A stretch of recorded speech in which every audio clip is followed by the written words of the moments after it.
Que vont devenir ces données volées?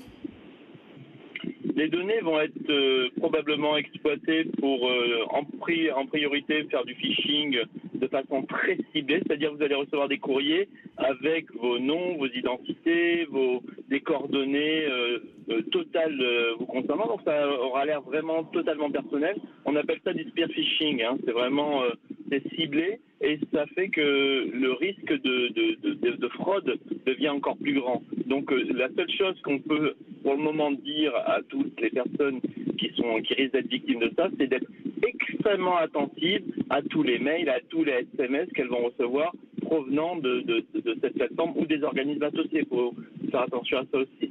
Tous les organismes associés peuvent être utilisés pour ce genre d'escroquerie ou d'arnaque. Ça va être principalement ça.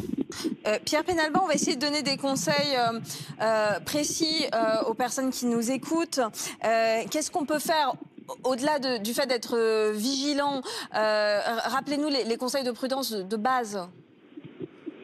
Alors, avant les conseils, si jamais vous recevez un mail, si jamais vous recevez une tentative, si vous détectez une tentative, il y a une pré-plainte en ligne qui a été déjà proposée. Vous pouvez la trouver sur les sites du gouvernement, de France Info, d'escroquerie, et vous pouvez déjà déposer la plainte. Mais la première chose qu'on doit faire, c'est toujours se méfier systématiquement des mails et des SMS qu'on reçoit à partir de maintenant, donc de tout ce qui est lié à Pôle emploi et tout ce qui est lié à ce piratage. Il faut vraiment faire extrêmement attention parce que le but de ces hackers, ça va être de récupérer vos coordonnées bancaires, ça va être de récupérer vos mots de passe et ça va être de récupérer les accès à vos comptes.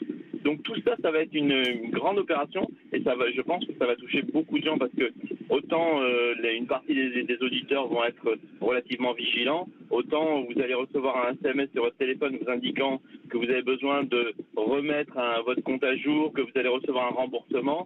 Les gens vont cliquer et vont se faire avoir soit directement sur leur compte bancaire, soit par l'intermédiaire d'un phishing qui va essayer de pomper toutes les données qui sont dans leur machine.